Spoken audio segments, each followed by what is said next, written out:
ඔසී blogs with දේශ් YouTube channel එකට ඔගොල්ලෝ හැමෝවම ආදරෙන් පිළිගන්නවා.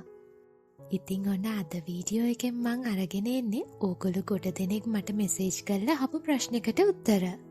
ඒ තමයි ඕස්ට්‍රේලියාවට IELTS එහෙම නැත්නම් PTE කරන්නේ නැතුව එන්න පුළුවන් විදි මොනවද කියන එක. ඉතින් මේ වීඩියෝ එක ඉවර වෙනකම්ම මාත් එක්ක එකතු වෙලා ඉන්න. මේ වීඩියෝ එකේදී මම ඕගොල්ලන්ට කියලා දෙන්නම් IELTS කරන්නේ නැතුව එහෙම නැත්නම් IELTS පෙන්නන්නේ නැතුව ඕගොල්ලන්ට ඕස්ට්‍රේලියාවල වීසා වලට ඇප්ලයි කරන්න පුළුවන් විදි 3ක් ගැන. ඉතින් ගොඩක් වෙලාවට අපි ඕස්ට්‍රේලියාවට ස්ටුඩන්ට් වීසා එකකින් ඇප්ලයි කරලා ආවත් එහෙම නැත්නම් ජොබ් එකකට ආවත් නැත්නම් PR එකක් අරගෙන ආවත් මේ කොයි පාත්වේ එකෙන් ආවත් හුඟක් වෙලාවට අපේ ඉංග්‍රීසි රික්වයර්මන්ට් එක එක්කෝ IELTS එහෙම නැත්නම් PTE ඉල්ලනවා. හැබැයි මෙහෙම IELTS ඉල්ලන්නේ නැතුවත් අපිට ඇප්ලයි කරන්න පුළුවන් වීසා විදි කිහිපයක් තියෙනවා. ඉතින් ඒ ගැන තමයි මම අද වීඩියෝ එකෙන් කියලා දෙන්නේ. හැබැයි ඊට කලින් ඕගොල්ලන්ට පොඩි දෙයක් කියන්න ඕනේ. ඕස්ට්‍රේලියාව කියන්නේ ඉංග්‍රීසි භාෂාව කතා කරන රටක්. ඉතින් ඕගොල්ලෝ ඕස්ට්‍රේලියාවට එනවා නම් ඉගෙන ගන්න හරි එහෙම නැත්නම් ජොබ් එකක් කරන්න ඒ මොන විදිහකට ඕස්ට්‍රේලියාවට ආවත් ඕගොල්ලන්ට ඉංග්‍රීසි දැනුම තියෙන්න ඕනේ. ඒ නිසා තමයි මේ රටට වීසා එකකින් ඇප්ලයි කරනකොට ගොඩක් වෙලාවට ඕගොල්ලෝගේ ඉංග්‍රීසි රික්වයර්මන්ට් එක ඉල්ලන්නේ. මොකද අපිට එදිනෙදා වැඩ කරගන්න ඒ දේවල් වලට අපිට යම්කිසි ඉංග්‍රීසි මට්ටමක් ඕනේ වෙනවා. ඉතින් ඒක නිසා මම ඕගොල්ලන්ට කියන්නේ මම මේ වීඩියෝ එකේ අරන් එන ඉංග්‍රීසි වේව් ඔෆ් කරන ක්‍රම වලින් වීසා ඇප්ලයි කරලා ඕගොල්ලෝ මෙහෙට ආවත් ඕගොල්ලෝගේ මූලික ඉංග්‍රීසි දැනුම හදාගන්න. මොකද මේ මූලික ඉංග්‍රීසි දැනුම නැතුව කතා කරන දේවල් කියන දේවල් තේරුම් ගන්න බැරුව එදිනෙදා වැඩ කටයුතු කරගන්න ගොඩක් අමාරු වෙයි ඕස්ට්‍රේලියාවට ආවහම. ඒක නිසා IELTS අවශ්‍ය නැති වීසා එකක් වුණත් තමන්ගේ ඉංග්‍රීසි මට්ටම හදාගෙන ඕස්ට්‍රේලියාවට එන්න try කරන්න. IELTS කියලා කියන්නේ International English Language Testing System කියන එක. ඉතින් මෙතෙන්දී ඕගොල්ලෝගේ ඉංග්‍රීසි දැනුම listening, reading, writing, speaking කියන කාණ්ඩ 4 යටතේ මැනලා බලනවා. ඉතින් ඒක නිසා තමා ගොඩාක් වීසා වලට මෙන්න මේ IELTS requirement එක බලන්නේ. මොකද අපිට ඕස්ට්‍රේලියාවේදී එදිනෙදා වැඩ කටයුතු හැම දෙයක්ම වගේ ඉංග්‍රීසි භාෂාවෙන් තමා කරගන්න වෙන්නේ. ඉතින් අපිට ඉංග්‍රීසි කතා කරගන්න කියන දෙයක් තේරුම් ගන්න බැරි වුණොත් අපිට එදිනෙදා වැඩ කටයුතු කරගන්න අමාරු වෙනවා. ඉතින් IELTS සාමාන්‍යයෙන් ලකුණු 9කින් තමයි එන්නේ. අඩුම කාණ්ඩය තමයි ෆන්ක්ෂනල් ඉංග්‍රීසි කියන එක. මෙතෙන්දී අර මං කලින් කියපු listening, speaking, reading, writing කියන කාණ්ඩ 4ටම 4.5ක් තියෙනවා නම් ලකුණු මෙන්න මේ ෆන්ක්ෂනල් ඉංග්‍රීසි කියන එක හම්බ වෙනවා. ඒ වගේම හොඳටම ඉංග්‍රීසි පුළුවන් නම් ඒ කියන්නේ superior English කියන එක මෙතෙන්දී කාණ්ඩ 4ටම ලකුණු 8ක් තියෙනවා නම් superior English කියන එක හම්බ වෙනවා. ඉතින් ඇත්තටම මේ ෆන්ක්ෂනල් ඉංග්‍රීසි කියන මට්ටම මේ 4.5 කියන එක හුඟක් ලේසියට ගන්න පුළුවන් මට්ටමක්. සාමාන්‍යයෙන් ටිකක් ඉංග්‍රීසි කතා කරන්න පුළුවන් නම් ලියන්න පුළුවන් නම් කියන දෙයක් තේරුම් ගන්න පුළුවන් නම් ඕගොල්ලන්ට මේ ෆන්ක්ෂනල් ඉංග්‍රීසි කියන මට්ටම ගන්න පුළුවන්. ඉතින් දැන් මං ඉස්සරහට කියලා දෙන්න යන IELTS නැතුව ඕස්ට්‍රේලියාවට එන්න පුළුවන් ක්‍රමවලින් එනවා නම් උනත් මෙන්න මේ ෆන්ක්ෂනල් ඉංග්‍රීසි කියන මට්ටමටවත් ඉංග්‍රීසි හදාගන්න පුළුවන් නම් ඒක ගොඩාක් වටිනවා ඕගොල්ලන්ට. ඉතින් දැන් අපි බලමු IELTS නැතුව ඕස්ට්‍රේලියාවට එන්න පුළුවන් ක්‍රම 3 මොනවද කියන එක. ඉතින් පළවෙනිම ක්‍රමය තමයි ස්ටුඩන්ට් වීසා. හැබැයි මේ ස්ටුඩන්ට් වීසා කියලා කිව්වට හැම ස්ටුඩන්ට් වීසා එකක්ම නෙමෙයි. සමහර ස්ටුඩන්ට් වීසා තියෙනවා IELTS නැතුව අපිට ඕස්ට්‍රේලියාවට ඇප්ලයි කරන්න පුළුවන්. ඒ තමා මාස්ටර් එකකට හරි ඕගොල්ලෝ PhD එකකට හරි ඕස්ට්‍රේලියාවට එනවා නම්.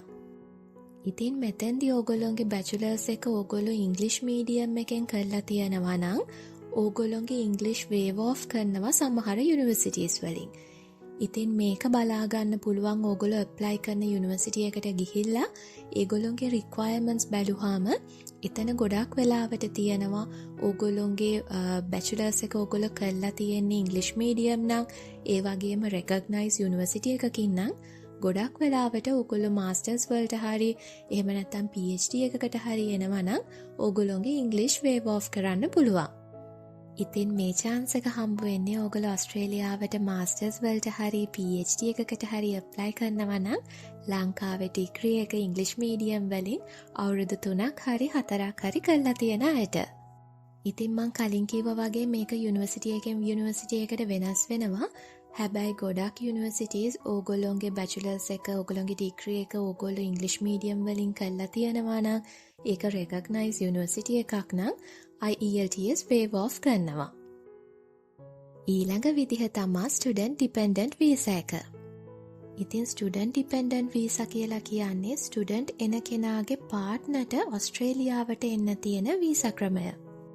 ඉතින් මේ වීසා එකෙන් එන කාටවත් IELTS බලන්නේ නැහැ.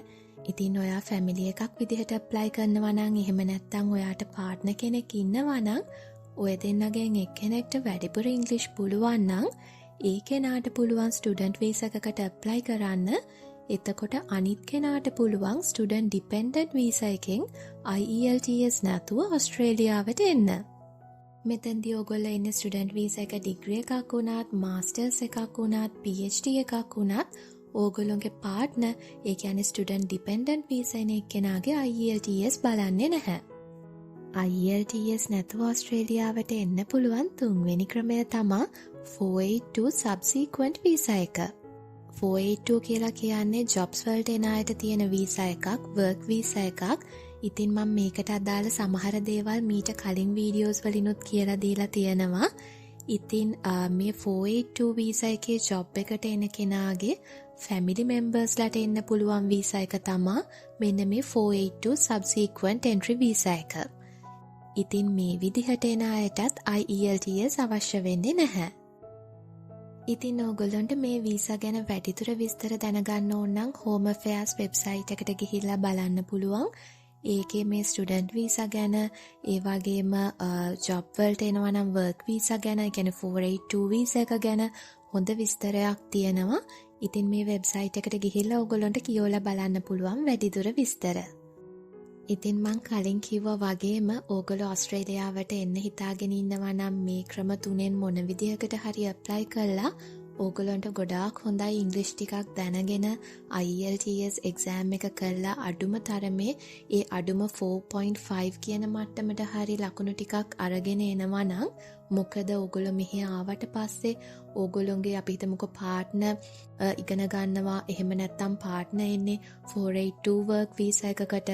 එතකොට ඕගොල්ලොන්ටත් මෙහි casual job එකක් එහෙම කරන්න ඕන නම් ඕගොල්ලොන්ටත් පොඩි මට්ටමකට හරි ඉංග්‍රීසි දැනුමක් අවශ්‍ය වෙනවා. ඉතින් ඒක නිසා ඕගොල්ලොන්ගේ වීසා එකට IELTS ඉල්ලුවේ නැති වුණත් ඕගොල්ලෝ පුළුවන් නම් IELTS හරි එහෙම නැත්නම් PTE එක්සෑම් එක හරි කරලා එන්න.